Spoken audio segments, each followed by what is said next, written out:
a mais um podcast Naturalmente. Hoje aqui trazendo conteúdos que são de suma importância para a tua vida, para o teu aprendizado, não somente para você passar no Enem, nos vestibulares, mas também para que você leve esse conhecimento para a sua vida. E o que vai ser dito aqui vão ser, tipo assim, cenas dos próximos capítulos da vida cotidiana, sabe? Da vida econômica.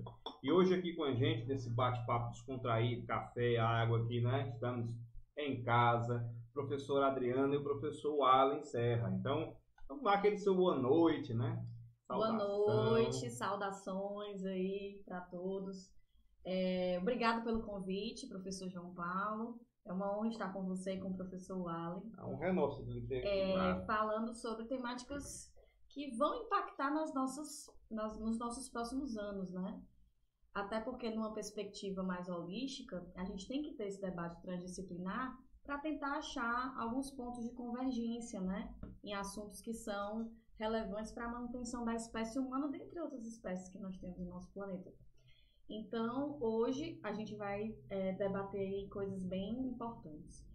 Socialmente, economicamente e ambientalmente. É isso aí. Bom, boa noite, João Paulo. Boa noite, professora Adriana. Mais uma vez, um enorme prazer estar aqui com vocês. Obrigado pelo convite, João Paulo. Sempre. E, como a Adriana já bem falou, nós vamos debater aqui alguns temas que vocês vão ver logo que vai ser bem recorrente no noticiário. Por quê? Porque nós vamos abordar aqui alguns aspectos, João Paulo, com respeito ao problema ambiental, alguns aspectos econômicos, algumas tecnologias que vêm para propiciar uma melhoria na sustentabilidade do nosso planeta. Sim. E algumas outras coisas. Então vai ser um bate-papo, uma conversa bem legal, porque, como o João Paulo bem falou, a gente está aqui num clima descontraído, com um bate-papo mesmo, nada muito formal. É o que tem que ser, né? E o nosso intuito aqui é trocar ideias. E trocando ideias, informando, certo, para o nosso público. E aí, a Adriana, ela vai puxar todos os assuntos, como nossa convidada de honra aqui hoje, né? Olha, e a responsa, hein, gente? Vai puxar os assuntos e a gente vai, né, conversando, debatendo aqui, colocando o ponto de vista da biologia, o ponto de vista da física desses assuntos, para que tudo flua naturalmente. Muito bem. E a geografia, né, que também é a nossa ciência mãe, assim. Desculpa, mas eu tenho que puxar a sardinha pro meu lado. Mas isso porque... é natureza. Dizer que ciência da natureza é só biologia, química e física, eu acho que a gente vai desconstruir essa narrativa com hoje. Com certeza, aqui. Maravilhoso, João Paulo. Eu acho que essa é a pegada. A gente conseguir construir esses conteúdos de uma maneira mais aprofundada. Integrada, né? Não ficar só na superfície, mostrar né? uma coisa única, mostrar uma coisa mais integrada. No último podcast, a gente adora dar spoiler, sabe, gente? A gente deu um spoiler sobre uma das cenas que a gente vai fazer. Vamos fazer uma aula de biologia química. O Alan vai ter convidado ao vivo aqui. Vai ter uma legal. aula na cozinha. Já falei com a chefe ontem, a chefe de cozinha maravilhosa. Eu posso experimentar o prato final? Pode ir, claro. E outro spoiler que vai ter a Adriana também, dando umas participações esse ano lá no Naturalmente. Olha aí, rapaz. Sendo intimada já. Intimação ao vivo. Então, assim, qual é o primeiro ponto que a gente vai discutir aqui hoje? Primeiro, nós vamos saber o que está acontecendo no World. Bora, World. Gente, BBC News. A gente vem observando mais atentamente, por questões relacionadas à pandemia, dentre outras coisas, as preocupações com as nossas mudanças climáticas, né? Tivemos a COP, tivemos a questão do Acordo de Paris, vários momentos que as pessoas, sejam elas as que ocupam grandes cadeiras do poder, ou sejam elas sociedade civil organizada, começaram a pensar, e aí, para onde estão indo os nossos recursos? Por que a Terra está sofrendo mudanças tão drásticas? E aí, nessas reuniões, nesses apelos, até mesmo de ONGs, de organizações não governamentais, a gente começa a entender que as temáticas são bem urgentes. Mas não tem como eu falar de meio ambiente ou ambiente e não falar de economia e não falar de ação antrópica, né? Inclusive, quando a gente começou a conversar aqui, eu anotei até uma palavrinha aqui que é bionomia. Ah, que legal. Essa palavrinha, eu lembro demais de ouvir essa palavra na faculdade já, 20 anos atrás. Eu ouvi essa palavra bionomia, tinha até um capítulo de um livro de ecologia muito renomado na época que falava sobre isso, né? Da economia verde, que as pessoas iam fazer opções por situações mais que levassem em consideração a questão do meio ambiente. E hoje é o que a gente está vendo. Por exemplo, um dos aspectos com relação a combustíveis, e o Alan vai falar de energia aqui hoje também, é que até o ano de 2050, na Europa, por exemplo, a Inglaterra foi signatária desse acordo, por exemplo, a Alemanha também, de que os carros vão ter que ser elétricos. Por isso que a gente está vendo essa revolução hoje, né? Você já chega hoje no shopping, já tem lá o carregamento do carro. As novas construções de edifícios, Sim. já há necessidade, seja ele residencial ou comercial, de ter essa adaptação, né, para carros híbridos. E além dessa adaptação para carros híbridos, a gente também encontra hoje muitos desses apartamentos, edifícios mais modernos, eles já têm uma parte da energia produzida por eles para suprir a necessidade de todos os apartamentos. Você já observa lá em cima que muitos deles já têm o quê? Aqueles geradores eólicos. Sim, eólicos. Justamente aproveitando da altura para captação de energia, no caso ali, para gerar energia elétrica. Mas só, o João Paulo mencionou aí a parte dos carros elétricos, né, que é uma tendência agora, nós estamos observando muito, mas um dos problemas que vem a princípio desse tipo de locomoção é a autonomia. Por quê? Vamos supor que eu vou fazer uma viagem, João Paulo, daqui para uma cidade a 200 quilômetros. A maioria desses carros tem uma autonomia só para 100 quilômetros. Isso é um problema sério, né? Então, eu teria que ter, na metade do meu caminho, um posto, no caso, que para recarregar a bateria. Que é mais ou menos desculpa, Adriana, mais ou menos o que a gente percebeu quando surgiu a questão do gás natural. Nossa, Sim. Exatamente. Me lembro que eu cheguei a ter dois carros com gás natural, tive um Gol, né? Como é que você bota um tanque no Gol? Cabia, né? Tanquezão, né? Ó. E tive um Corolla daquele banheirão, verdão. Eita, Landau. É do tempo do Alien. Aí, cara, a gente realmente tinha essa preocupação. E como o carro ele é híbrido, quer dizer, se você tinha aquela distância percorrida ali de aquele Delta S, né, professor? Sim. De gás, e o resto do Delta S era de gasolina. Então, e hoje, né? A gente está vendo isso também. Os carros são híbridos, não é à toa. Enquanto se adapta. Então, daqui que o carro seja completamente elétrico, aí há necessidade, é verdade, até de melhorias de infraestrutura, né? Com toda certeza. Então, agora em janeiro, a gente teve, agora há pouco, do dia 16 ao dia 20 de janeiro, a grande reunião, o grande fórum, né, econômico mundial em Davos, na Suíça, que contou com a participação de vários representantes da iniciativa privada, da iniciativa pública, representantes de vários países, exatamente para debater o que a gente chama de ESG. Galera do inglês, Environment, que é o ambiente, Social e Governance. Então, a gente precisa entender como é que está a questão do gerenciamento social e o meio ambiente. Ou seja, o gerenciamento, a tradução seria o gerenciamento, né, da questão ambiental, que é o que a gente hoje precisa saber, assim, tem que ter países, representantes, signatários que acompanhem o processo, porque só dizer que vai acontecer é lindo. Mas a Adriana trouxe temas, né? Trouxe alguns temas, pontos, são né? 7 pontos bem importantes, a partir das deliberações finais do Fórum Econômico Mundial, que são as novas perspectivas, né, que nós temos. A partir desses pontos, a gente tem que pensar quais são os caminhos a serem percorridos para atender aos preceitos da sustentabilidade. Então vamos lá, vamos nós esses temas aí. Foi falado como um dos temas bem importantes nesse fórum sobre a questão da tecnologia e a possibilidade da tecnologia gerar vários empregos, chegando até 1 bilhão de ofertas de empregos. Só que aí nesses debates, isso é lindo, isso é altamente positivo, isso vai poder, de uma maneira de primeira idade, de primeiro impacto, diminuir vários índices de desemprego. Só que aí entra a questão da tecnologia aí. Os países, eles vão precisar investir em capacitação. Porque, como o Alan falou, essas questões aí, a energia eólica, é uma mudança num processo de combustão do maquinário, do motor, por aí. Eu só vou conseguir absorver a mão de obra se essa mão de obra tiver capacitação. E nós temos o quê? Concentração populacional em 2 continentes que têm problemas relacionados à educação, como a África e a Ásia. E aí, quais seriam essas novas perspectivas para o futuro? Será que os grandes empresários, não só a iniciativa pública, a iniciativa privada também, estão dispostos a investir nessa base educacional para futuramente chegar numa economia que vá ao encontro da sustentabilidade? É como se fosse assim, ó, nada de novo no front, né? No front, nada de novo no front. Porque assim, Quando surgiu a Revolução Industrial, a gente ouviu essa mesma narrativa, essa mesma conversa. Os modelos de faculdade que nós temos hoje em dia, de engenharia, por exemplo, e tal, né, era para atender as fábricas daquele momento. Então, nós estamos passando por um momento, se a gente entender, guardando as semelhanças, onde vamos ter que capacitar pessoas para as novas tecnologias, como houve no passado para captar para as tecnologias daquele tempo. Exatamente. Né? Então, assim, aí vem o medo do desemprego. Será que eu vou ter desemprego? Será que é a energia, Allen? É uma pergunta até para a física, assim. Será que hoje nós temos aqui a energia do petróleo, tem tantas pessoas trabalhando, será que vamos passar para energia limpa? Eu vou ter que demitir gente ou esse processo engloba mais fases? Como é que a física vê isso? Bom, na verdade, a gente tem um processo em que, quando a gente faz a opção, no caso já falo de energia, da transição de uma energia como o petróleo para uma nova modalidade de energia, você tem que ter uma especialização melhor. Por quê? Porque vamos pegar aqui como exemplo a parte da energia eólica.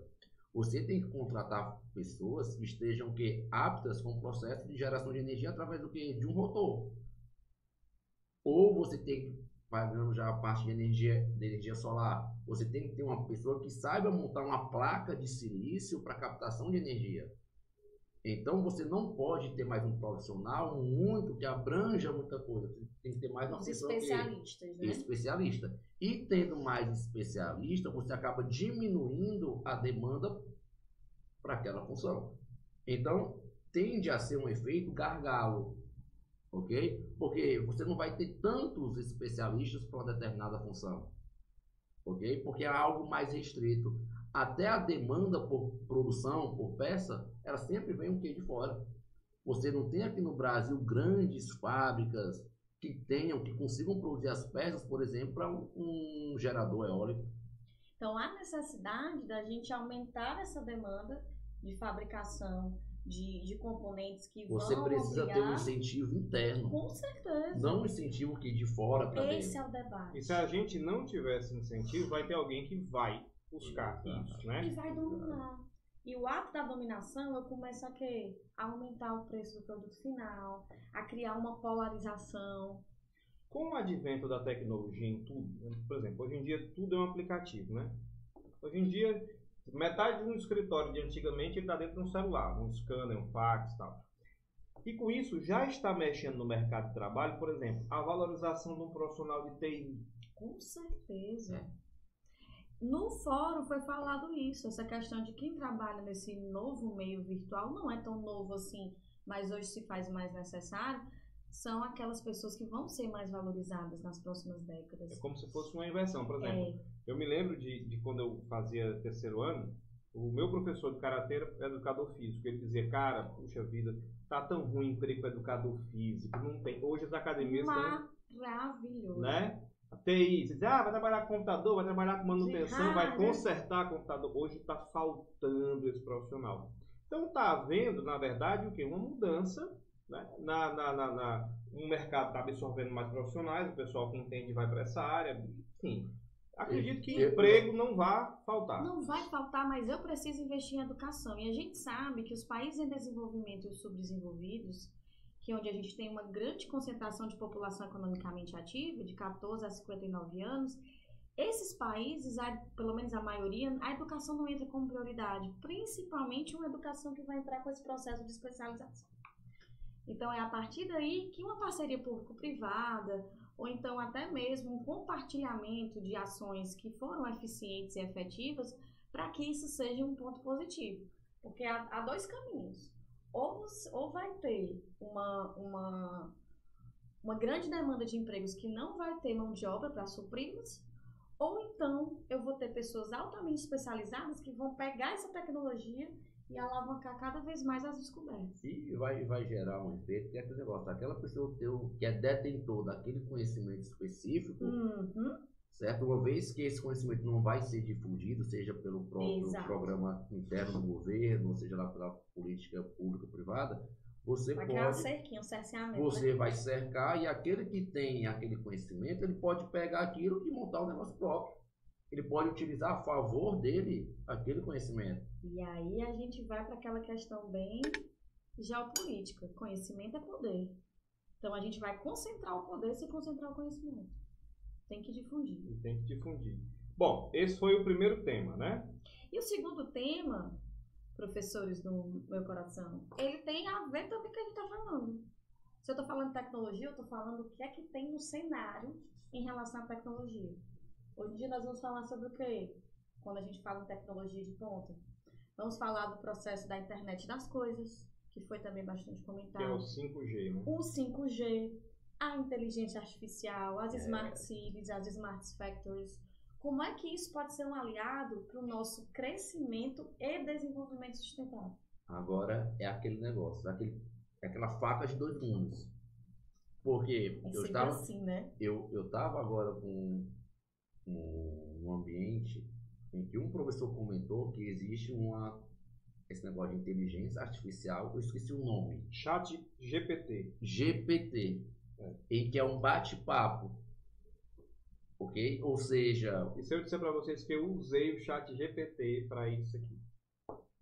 Porque eu perguntei temas. Ontem eu mandei os temas, né, para a gente conversar. Foi sugestão do GPT. Mas pronto, esse é o uso para um fim o quê? Para um fim de pesquisa. Agora vamos imaginar, vamos pegar aqui o pior dos cenários. Você, uma vez que você está interagindo ali, você está buscando informação, você pode usar essa inteligência artificial para que fins? Vou pegar um exemplo nosso aqui do cotidiano, João Paulo. Um tema nosso aqui, todo mundo professor. A gente quer montar uma prova. Questões sobre termologia.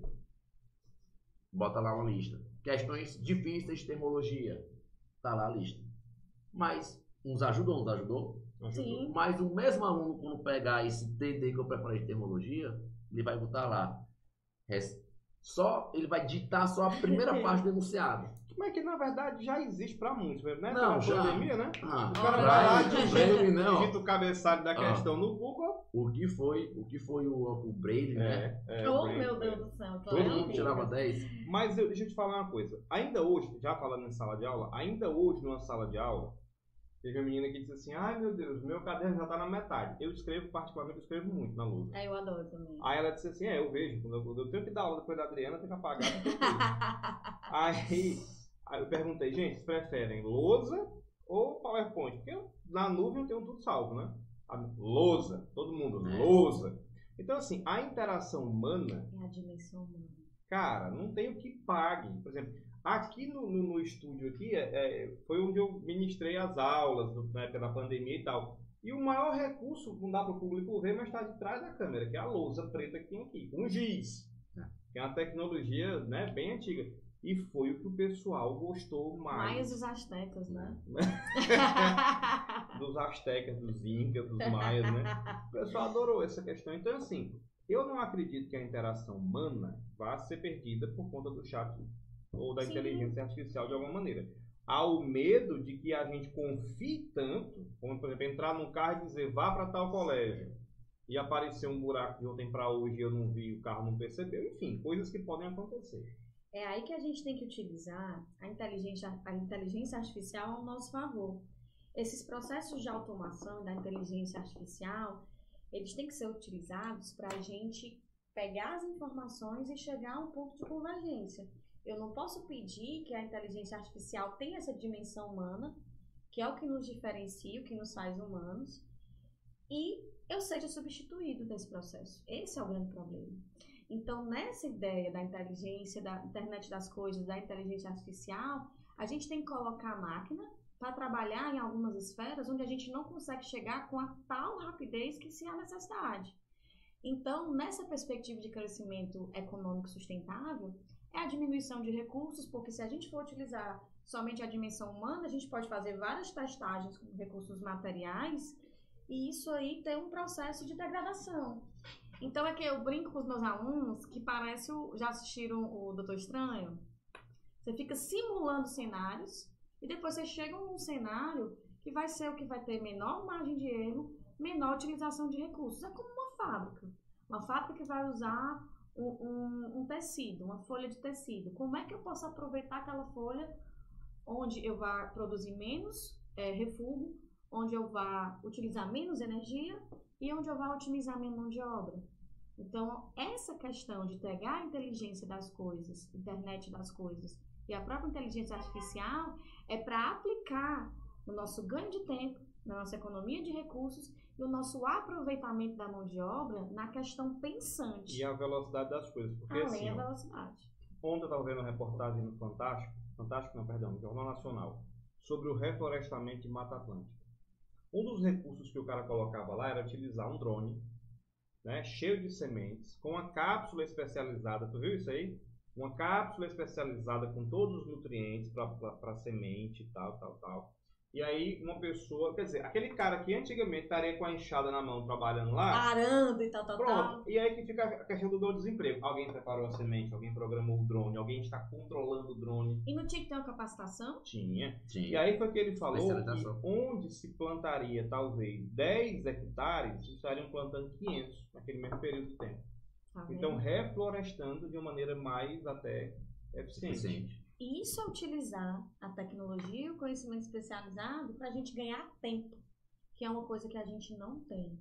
Nas perspectivas das novas mudanças climáticas, a gente está correndo contra o relógio do fim do mundo, né?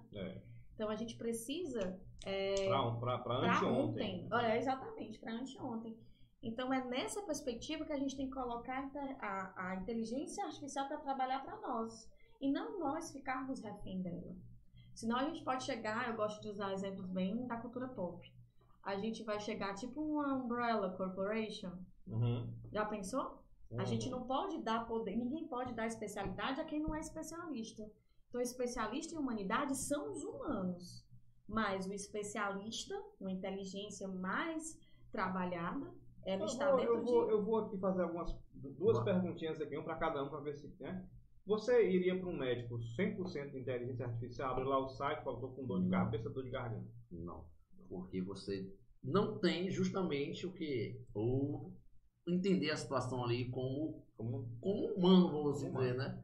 Vamos supor que você estivesse precisando, ou eu precisando, de uma terapia. Você faria terapia com a máquina? A bonequinha do Magalu lá. Tudo bem, Adriana? A gente fica até meio chateado quando vai, por exemplo, um saque. Um saque que é aquele... Ai, aquela resposta automática. Eu fico assim, meu senhor, eu quero conversar. De gente quando dá resposta automática. Sinto muito, senhora.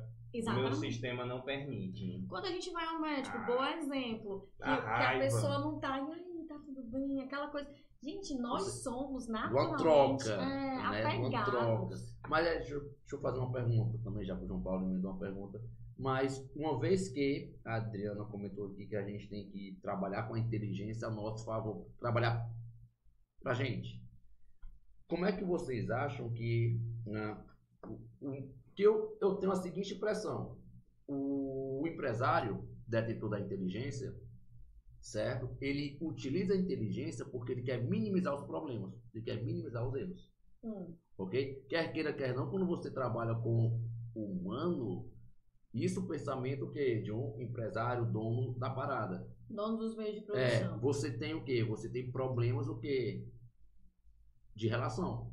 Quando você utiliza uma inteligência artificial, você automatiza tudo, então você tende a minimizar alguns problemas. Então, para mim, é essa a visão do grande mestre da parada. Minimizar os problemas devido que às relações humanas. Mas aí eu vou te voltar com outra pergunta. Problemas de relacionamento, geralmente elas são ocasionadas por conflitos.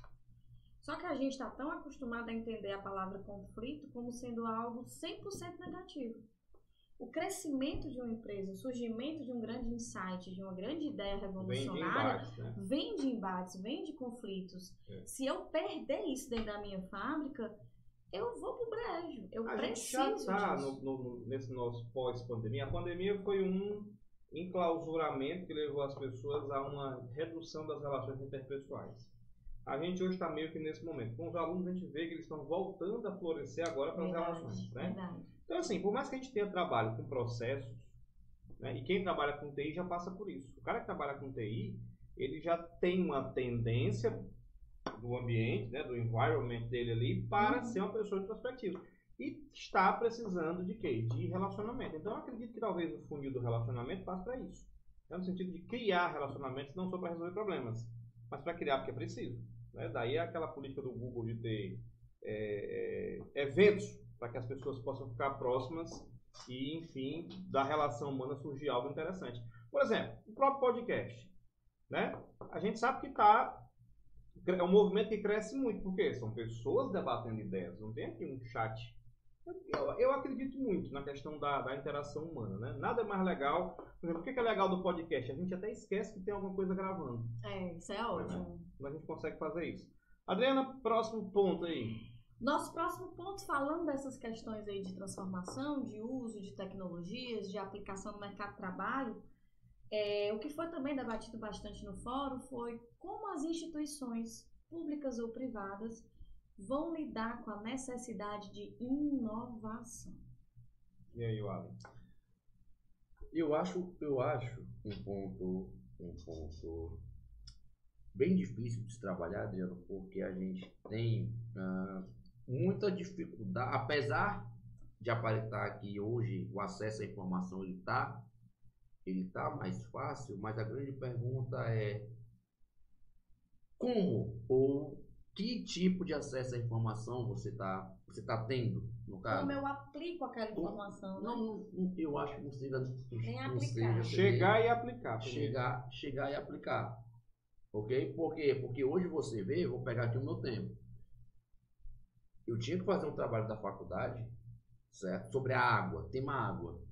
Eu pegava a baça e lá tinha o quê? 2 parágrafos. Gente, ele agora acabou Pelo de revelar a que idade. tem 67 Mas não vão entender o que é baça. Não, 67 anos hoje é novo. Ele tem na Baça base de 80. foi esculpida na pedra pelos incas.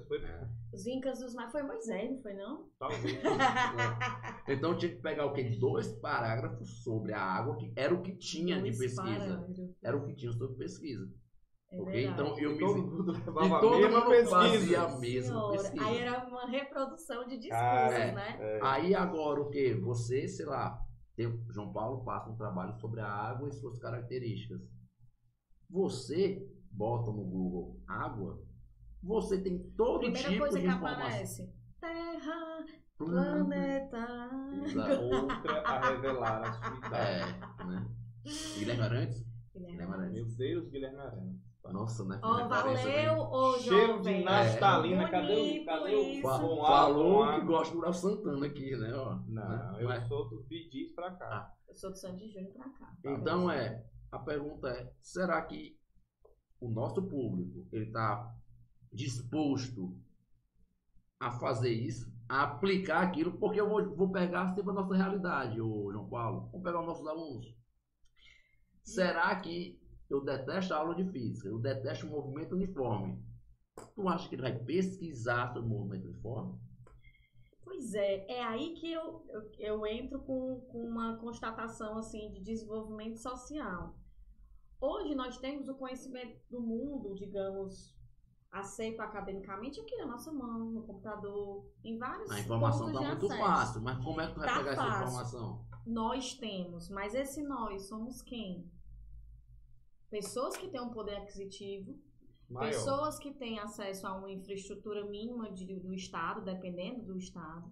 Então, a gente tem, na verdade, a necessidade de uma inovação sem uma democratização do acesso a essas infraestruturas. Não pode deixar de falar sobre isso, né? Exato. Então, como é que eu quero que o Brasil seja um exponencial em desenvolvimento de inovação, que a gente chama de PDI, Pesquisa, Desenvolvimento e Inovação, se eu tenho problemáticas relacionadas à evasão de alunos em idade de escolar básica? Aí é uma questão assim, por isso que essa questão econômica, ela sempre bate muito junto, não pode ter tecnologia sem uma questão econômica. Exatamente. Porque assim, alguém com fome, alguém com dívida não estuda. Jamais. Né? Não tem, eu vou trabalhar, vou vender alguma coisa, Na verdade, eu acho que muitas coisas vão poder causar a evasão. Eu acho que vai acontecer uma revolução educacional.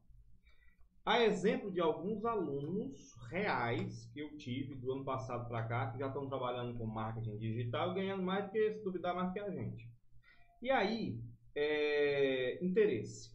Primeiro ponto é interesse. A tecnologia, agora vai ser uma construção meio grande que eu vou dizer aqui. Primeiro, a tecnologia muda muito rápido. Você vê que a pessoa que fez a faculdade de TI, possivelmente tudo que ela estudou lá, jamais nada é utilizado no mundo de hoje. Então, eu acredito que a formação acadêmica de 4 anos vai deixar de existir. Para alguns pontos, né? Não para medicina, não para formar um professor, um psicólogo, mas na área de tecnologia ela vai ter que ser mais rápida. Ou então 2 anos aqui, 2 anos ali e tal, de maneira que o conhecimento fique o mais atualizado possível. A questão da inovação tem coisas que já não dá mais para voltar atrás. Exemplo, a Maria Valentina tem 11 anos, minha filha. Outro dia ela estava lá digitando um texto no celular. Você não quer que eu traga um computador, não? Eu, por exemplo, tenho 2 aqui, né? Você não quer que eu traga um computador? Você não quer usar um tablet, sei lá, um teclado? Não, pai, assim é mais rápido. É uma geração que já digita com os polegares. Então, isso para ela já é uma inovação. A maneira dos alunos apresentarem trabalho. O Allen, né, com certeza, se ele utilizava a Barça, ele era aquele cara que fazia o cartaz e ficava segurando, Sim, né? Exato. Certamente, colava as figuras. Hoje a turma está usando o Canva. Eu fiz esse recurso aqui, por exemplo, no Canva. O Padlet e o Canva, manda por e-mail. Cria apresenta, uma pasta compartilhada no Google então, Drive. Essas inovações, elas já estão no nosso meio, mas elas vão surgir mais. Só que a inovação, ela sempre foi resolutiva de problema, né? Por exemplo, vamos lá, agora eu vou entregar a minha idade também. Na minha infância eu assisti o filme Top Gun 1. Quase 30 anos depois saiu o Top Gun 2. E o cara tá do mesmo jeito, né? Ele é um vampiro, viu? Então por isso é um vampiro. Esse hashtag pra Cara, claramente abatido ele, né? Mais velho, se vê as rugas. Eu acho que mas deixa eu só complementar. Vou falar dele? Então sim. fala. Tô brincando. Não, é da minha época não assisti não. Eu sou do MIB pra cá. No filme 2, eles estão lutando para provar a importância do piloto dentro do avião. Que já não tem em alguns casos. Tem drones de ataque. É verdade. Né? Então, essas inovações... mas o piloto vai ficar onde? Cara, o piloto hoje em dia está no joystick. Então, as inovações são resolutivas de problemas. Elas surgem para resolver problemas. Por exemplo, e nem sempre, aí eu vou longe agora também, nem sempre uma inovação significa que você vai utilizar um recurso mais tecnológico. É verdade. Enquanto que aqui a gente está enchendo as ruas de carro, em Amsterdã o povo está enchendo a rua de bicicleta. E o mais interessante, de cortar aqui um pouquinho, Alan, é que essa inovação, ela vem da dimensão humana.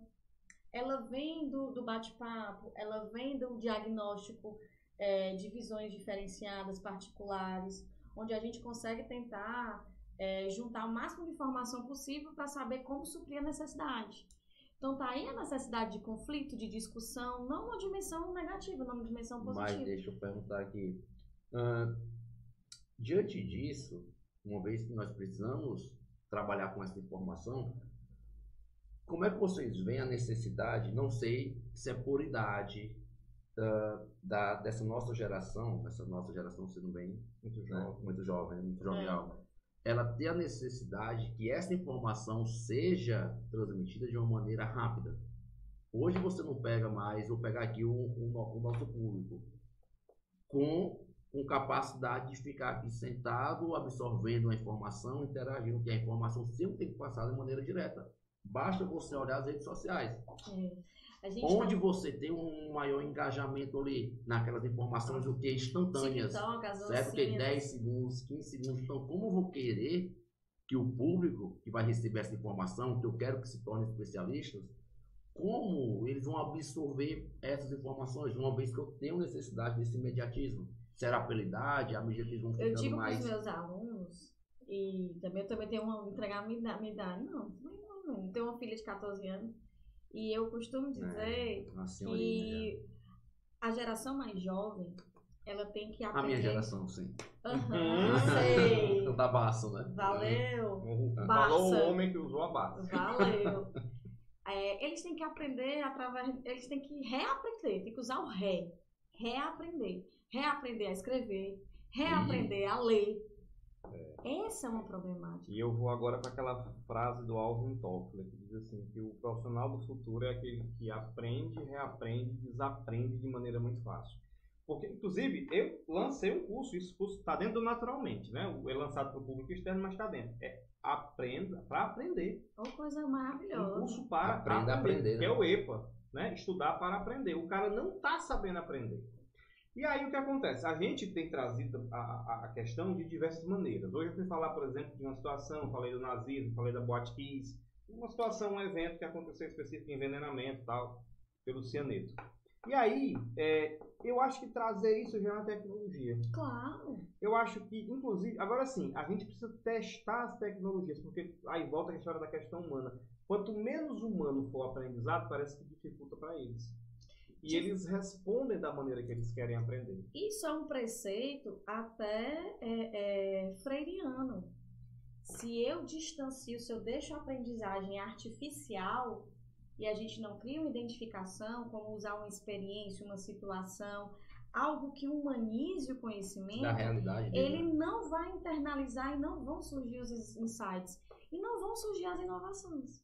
E daí vem as problemáticas também, né? Sim. Das Então a vivências gente também. fecha dizendo assim, a necessidade de inovação ela é real e nem sempre a inovação ela vai ser aquela que traz um evento tecnológico absoluto. Por exemplo, hoje a gente está vendo os meninos aí que a alimentação de vocês é a da minha avó.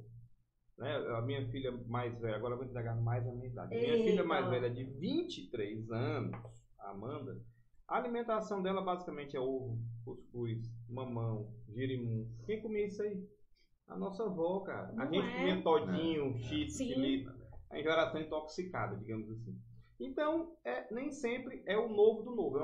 No futuro vamos tomar uma cápsula. Não, a turma está tomando, a gente está querendo comer o mais natural possível, né? Naturalmente. Gostou? Não. Naturalmente. Quarto ponto, querida Quarto Adriana. ponto. Como o futuro do crescimento irá se desenrolar nesse novo processo de desglobalização? Eita. Cara, sabe que eu sonho com isso? Com essa desglobalização. Tá tudo tão igual. Muito conectado, né? É exatamente. A gente tudo tá. muito igual. É uma padronização. É todo mundo igual a Barbie, igual ao Ken, né? É um negócio assim, muito fabricado. E isso na economia é um problema. Aí entra também a dimensão do ponto passado. Eu preciso inovar, eu tenho que trazer. Talvez isso até mexa com a questão econômica de novo, porque todo mundo quer alisar o cabelo. Aí, quer dizer, de 10 salões, 10 alisam o cabelo. Eu paguei horrores pra cachear, porque o meu é. Você tá entendendo? Assim, academia, por tudo agora é crossfit. E quem não quer? E quem não quer ser. Por que eu não posso ser linda, fofinha? Ora. E quem não, pronto. E pode. A Curvy, né? Curvy Girls. Exatamente. Cria-se uma ideia. Cara, Na economia padronização. também. Eu sou a favor de desglobalizar. Aquela coisa até saudosista, vou pra França pra ver a coisa parisiense. Que é a mesma coisa na Inglaterra, na Itália, no Brasil, em Gramado, em Canela. Você meio que perde a Rio de característica, né, do local. Perde a identidade. Identidade, exatamente. Essa identidade, ela começou a voltar no processo de valorização quando a gente estava na pandemia do Covid, mais naquela área mais ferrenha, porque a gente tinha, naquela época mais ferrenha, porque a gente tinha que lidar com o que a gente tinha perto. Foi um processo de regionalização, de resgate dos nossos elementos regionais, que a gente começou a ver, peraí, eu consigo viver sem essa conexão tão imbricada de grandes potências? Eu consigo me resolver com a minha vendinha aqui, com o cara que vem entregar água de bicicleta. A valorização dos negócios locais. Exato. Né? Você sabe que Fortalecer o interno. houve um projeto lá na Inglaterra muito bacana que foi o seguinte. Um fazendeiro quebrou. Certo? Começou daí, depois virou uma febre. Eu achei muito legal essa questão, poderia adotar aqui. Um fazendeiro quebrou. Ele não tinha mais dinheiro para o caminhão, para embalagem, para mandar as berries, os morangos, a batata para o supermercado. O que ele fez? Né? Ele criou um supermercado em que era assim, você ia até a fazenda dele, olha que genial, já não tinha mais a logística, já não tinha mais nada. Você recebia uma cestinha na porta, aí o a cestinha, ó, e você ia colher as frutas lá dentro, fazer a sua feira e pagar no final pelo peso. Uma experiência, né? Cara, fantástico. Incrível. Eu tive a felicidade de levar os meninos para uma dessas, quando a gente morava lá, e foi fantástico. No final você pesa o morango, tem lá as plaquinhas, não como morango de pesar. Por Né? favor, Por né? favor. Aí tá a dimensão social e do respeito, né? Cara, e ele tornou aquilo regional. Então, enquanto a gente se preocupou em comer morango aqui no Ceará, não esquecemos a Seriguela, Pitomba, Cajarana. O processo, né? A coisa local. Eu acho que essa valorização, esse desglobalizar vai fazer... Porque assim, nós estamos prestes a comer... comida. Hoje eu vi no TikTok isso aí. Abriu uma loja em Fortaleza de comida coreana. Foi? Não vi. Cara, por curiosidade, valeu. Foi lá? Gostou? Não, eu só vi no TikTok. Ah, tá. Mas tá na moda do K-pop agora, né? Sim. Então essa estratégia globalização geopolítica. traz todo mundo para querer a mesma coisa ao mesmo tempo e deixa de valorizar o que nós temos aqui. Economicamente é ruim. Do ponto de vista da física e do uso de combustíveis, será ruim. E quanto é que eu vou pagar de frete? Quanto é que eu estou jogando de carbono na atmosfera? Mas aí eu acho que vem justamente a um entrave do que a gente falou no começo, né? A gente falou que alguns dos problemas da implantação da parte da energia limpa é justamente porque nós não temos um incentivo interno. E nós ainda temos a necessidade de muita coisa do que vinda de fora. Sim, verdade. Então, uma vez que nós não temos um incentivo interno e nós ainda temos essa necessidade, a globalização, ou diminuindo essa globalização, meio que ia frear ou brecar muito do que a gente ainda, felizmente ou infelizmente, necessita para a implantação disso. Ia diminuir um pouco do efeito dominó, né? De quando um quebra, todos quebram Mas juntos. talvez, já pegando o outro lado da moeda, mas talvez uma vez que dissesse, não, nós vamos ter aqui, vamos reduzir aqui um tanto. Você começasse a dar valor e iniciar o processo de início de tudo aquilo que a gente falou, de pegar pessoas, especializar, você vai afunilar o mercado, vai. Aí você vai formar o quê? Um especialista. Então é todo um processo que ainda tem. Eu posso estar errado, mas essa desglobalização vai ser uma pancada na China. Sim, com certeza. China e Estados Unidos, que são o maior produtor e o maior consumidor. E de repente nós teremos aí mercados emergentes que necessitam de uma chance de mostrar o seu valor para o mundo também. Claro. E para o mercado interno, porque enquanto eu estou comprando o copo da Shopee, eu estou deixando de comprar o copo do produtor aqui do interior, do produtor local. Exato. Então isso deixa de, acho que causa até uma evasão de divisas de maneira geral. A Shopee causa no Brasil demais, Shein, etc, né? Shein. Compramos.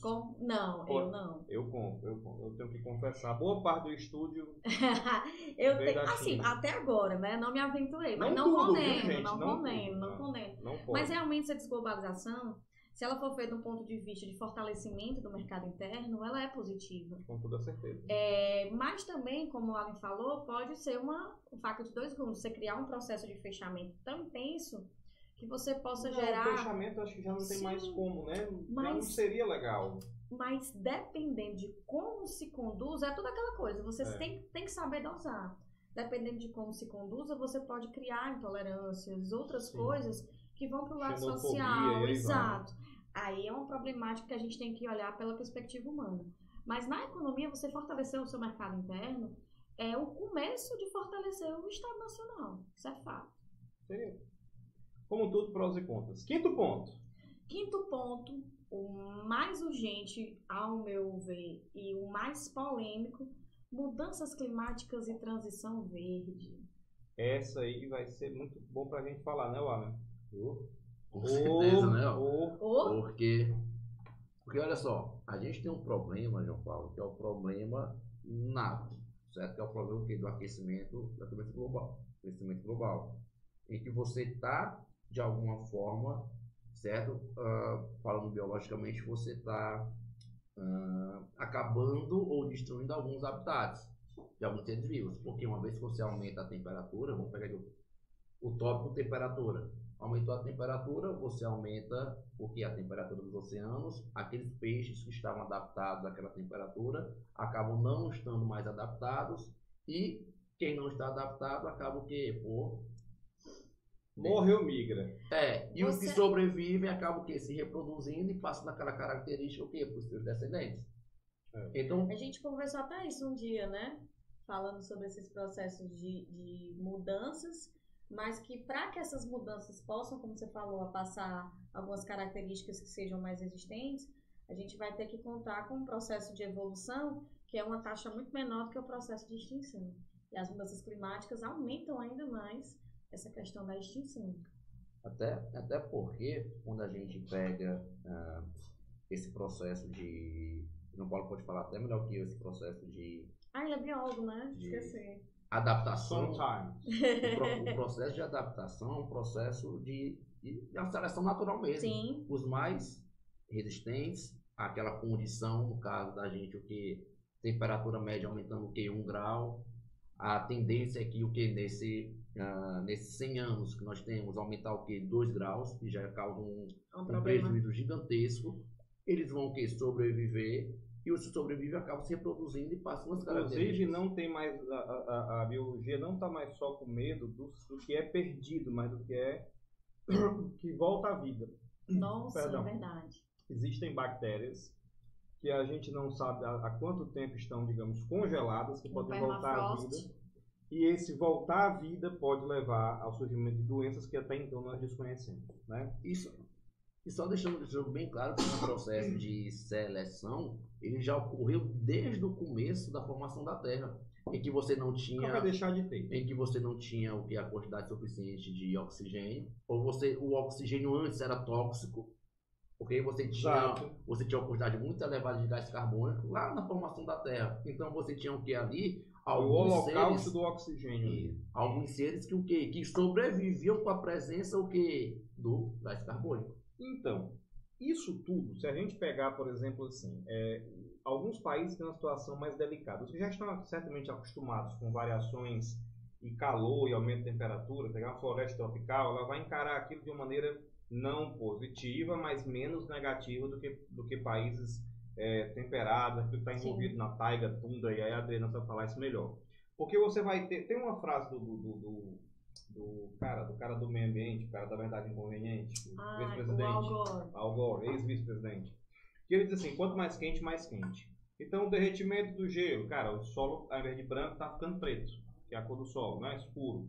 E aí absorve mais luz, e aí eu tenho mais atividade de decomposição, e eu tenho mais metano na atmosfera. Então a Terra precisa passar por processos de adaptação que até então não está sendo absorvido tanta mudança assim. Outra, temperatura alta, é só você observar o verão. Nós não observamos a questão do verão toda hora, porque a gente praticamente vive no verão. Sim. Mas quando você chega verão num país temperado, eu tive essa experiência, muda radicalmente o ambiente. É mosca, mosquito e aí tem doença. São os maiores vetores de doença. Né? Malária, nós temos o que está acontecendo hoje com o Yanomami, por exemplo. É absurdo. Questão da malária, questão da leishmaniose, questão da dengue, questão da febre chikungunya, essas doenças ditas tropicais. Então o mundo está à beira de uma catástrofe de saúde, de alimento, porque quando você mexe, sobretudo com o clima, com chuva, você tem perdas de lavoura inteira. Mas tem um transgênico, amigo. Não mudou o fato de que a planta precisa de água e tem um limite de água, né? Então, essa questão ela tem que ser observada de sobremaneira pelo lado da vida humana. E aí eu vou te dizer, não é mais o meio ambiente que está em perigo, não, amigo, somos nós. Essa é uma preocupação, pessoal, muito, muito complexa. Porque analisando do ponto de vista geomorfológico, do tempo geológico da Terra, as transformações elas acontecem. É normal no sentido de transformação, de ciclo das transformações da Terra, você ter um local que seja uma floresta tropical e daqui a um tempo virar um deserto. Calma, que tempo é esse? Milhões e milhões e milhões e milhões de anos. A ação antrópica, ela vai acelerar esse processo, mas nós vamos ter a obrigação de pelo menos tentar reverter essas situações. Você falou um exemplo ótimo, a questão do derretimento do permafrost. Isso está trazendo uma quantidade de gás carbônico. Se a gente for pensar só na atmosfera, a mudança de concentração gasosa da atmosfera já mexe diretamente com o tipo de vida que nós conhecemos. Podem vir a surgir outras espécies, mas isso vai levar um tempo.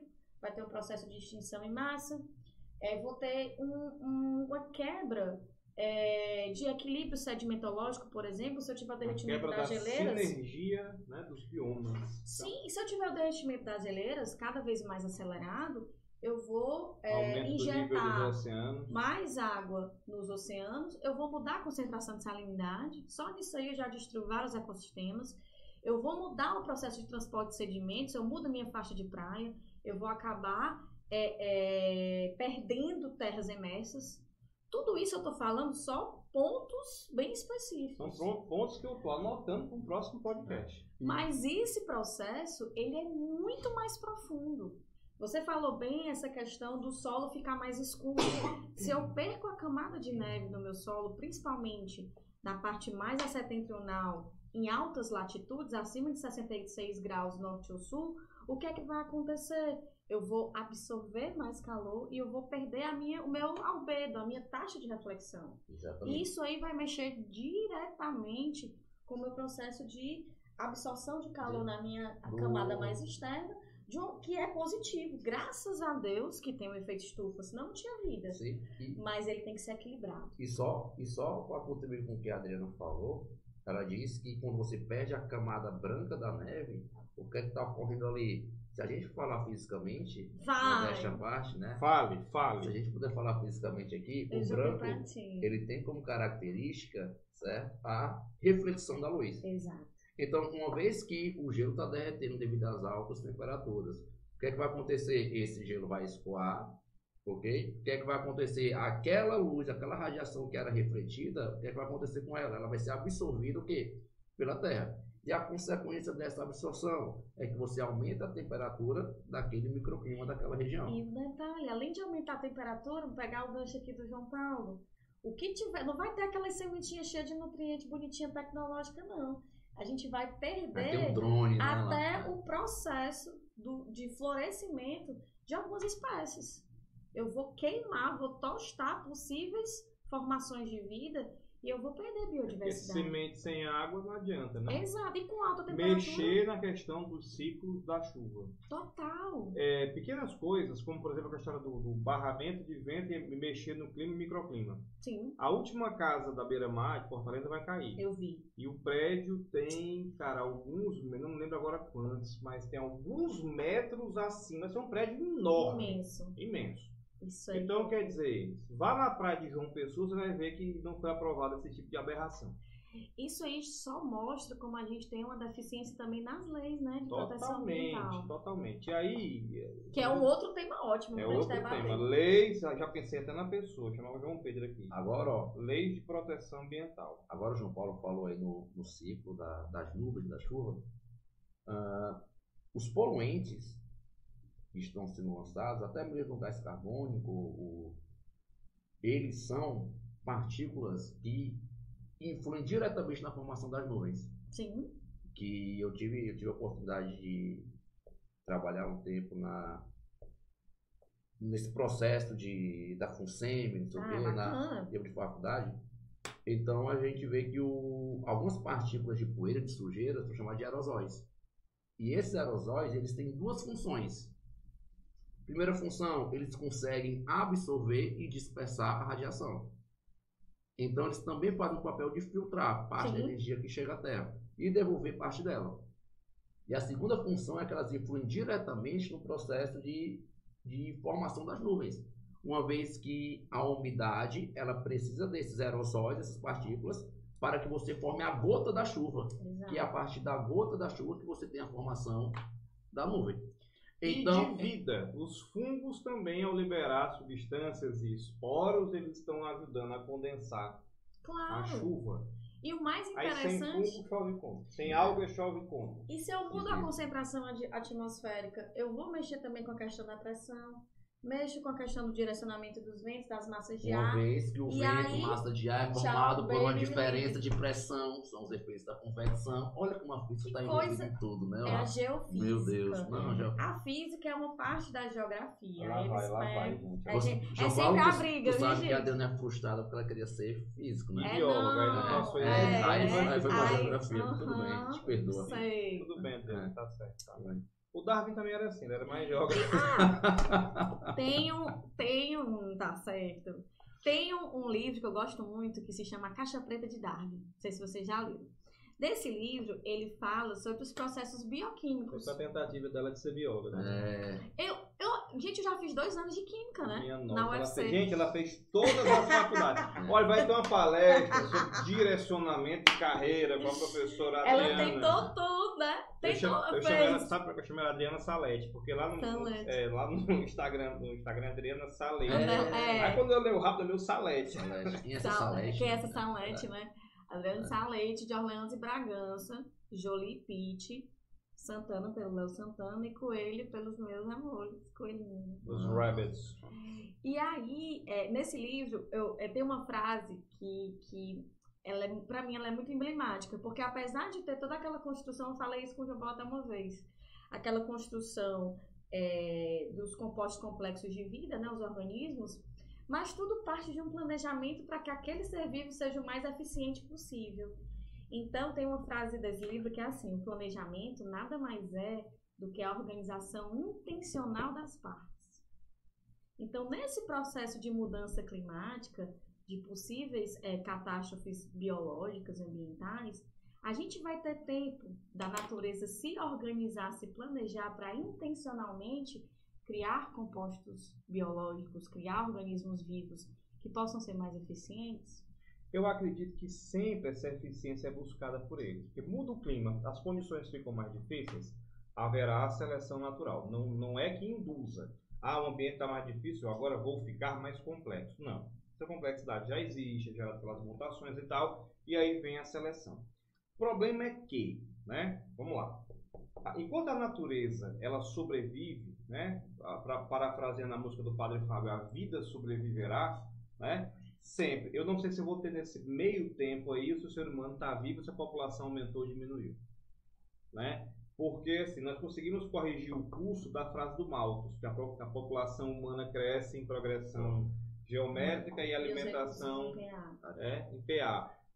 Conseguimos corrigir de alguma maneira, estamos aí constrangentes. Mas peraí, será que nós vamos vencer também o lado negativo do impacto que a gente está trazendo para a produção de alimentos e de vida na Terra? Porque vida não é só comer, vida é não ter um parasita, é não ter um vetor, é não ter uma condição de temperatura absurda, né? Porque pessoas morrem de calor, pessoas estão morrendo de calor na Europa todo ano, cada vez mais. Você viu que as casas na Inglaterra pegaram fogo. O povo é tão despreparado para o calor na França que alguns senhores de idade lá, com medo do calor, fecharam as janelas para o calor não entrar. Meu Deus. Física, explica essa. É meio complicado. Agora complicado. Deixa eu fazer aqui só, voltando para a parte ainda econômica. Então, como é que a gente vai, eu falo gente, no caso, de uma maneira geral. Sim, a humanidade, né? Certo. Como é que a gente vai lidar com todo esse problema ambiental, em que a gente é nítido que nós temos que trabalhar com a redução, certo, das emissões. Sim? Mas como é que a gente lida essa parada de ambiente com a parada econômica? Porque a gente sabe que os grandes líderes, muitos negam. Sim. Em virtude o quê? Do caráter econômico. Vou pegar um pensamento meio simplista aqui, Adriano. Como é que eu vou abrir mão de reduzir a produção da minha fábrica ou diminuir... gerando receita e imposto da minha economia. Por quê? Porque uma vez que eu vou ter que trocar, João Paulo, da queima ali do petróleo, do combustível fóssil, sei lá, pela energia solar, automaticamente a demanda, a produção, ali, o valor calorífico de não é igual ao do outro. Você está meio que dizendo quem vai ser o novo rico, né? Porque se você está deixando de utilizar o petróleo do Catar, então o Ceará vai ser o novo rico. Porque sol aqui, meu irmão, tem 2 para cada um. Exato. Né? Aí, mas como é que eu posso lidar com isso? Vamos lá. Vamos aqui academicamente. Tem um livro que eu gosto muito também, que eu utilizo na minha tese, que ele se chama O Decrescimento. Pequeno Príncipe, né? Tu e Catinho. Você é responsável por aqueles que você Catinho. É do Georgescu. E ele fala exatamente isso. Como é que eu consigo manter índices de crescimento econômico positivo se eu tenho que aumentar a minha taxa de preservação ambiental? Como é que esse rolê Baixa. acontece? Essa equação não bate. Não bate nos moldes atuais. E não bate num tempo que a gente chama de tempo imediato. Então, hoje, o investimento no olhar para trás é o investimento em criação de produtos que têm uma obsolescência programada altamente reduzida, qualidade, eu tenho que investir em qualidade para aquele produto durar mais, então ele vai virar lixo muito mais tarde e eu vou precisar produzir ele muito menos. Mesmo que eu possa aumentar o valor do produto final em alguns momentos, mas ele vai ter uma durabilidade maior. E isso a gente tinha numa época dos nossos pais, avós, quando a gente comprava um carro que durava 20 anos, uma geladeira que era top das galáxias, então por aí vai. O decrescimento, ele é exatamente do parar, resolver ou pelo menos ter iniciativas que ajudem a mitigar essas problemáticas ambientais, para daqui a 2 ou 3 décadas eu voltar a ter um processo de crescimento mais aparente. Mas é que, aparentemente, assim, é como se fosse uma confluência de dados econômicos e sociais. A questão o Bauman fala na sociedade líquida, nos relacionamentos líquidos, ao mesmo tempo também você se apega a quê hoje em dia? Exato. Né? E nós, pronto, então, o exemplo que vocês deram da galera que é notícias rápidas e tal, nós somos muito rápidos. Quem é que quer usar uma roupa 10 anos? Quem é que vai querer estar com o mesmo celular? Quem é que vai ser conhecido? Tu já ouvi com essa blusa aqui umas 10 vezes. Sim, não é descartável não. Esse não é descartável. Pronto. São os bens de consumo duráveis. Exato. É como eu falei, isso chegou até as pessoas. As pessoas estão descartáveis. As relações. Cara, tem gente que tem amizade de 30 anos, tem gente que hoje em dia, fulano de tal, não sou mais amigo dele. Tem Ou então ele é muito meu amigo e eu nem vejo. Tá virtualizando as relações e ao mesmo tempo deixando elas mais rasas. Eu acho que esse retorno ao apego, ao pouco que se tem, e não obrigatoriamente declarar propriedade sobre tudo. Porque ao mesmo tempo, o que está acontecendo? Não é que você não possa ter sua casa. Isso aí eu acho que é um patrimônio. Sim. Sem dúvida nenhuma. Mas tu precisa de 12 casas? Não precisa de 12. 8 carros na garagem. Não precisa desse monte de carro. Carro é uma coisa que não precisa ser um bem durável, no sentido de que ele pode ser. Por exemplo, está entrando em vigor cada vez mais a assinatura do carro. Sim, ótimo. Não é ruim. Inclusive, eu não tenho nenhuma preocupação com o descarte daquele carro no futuro.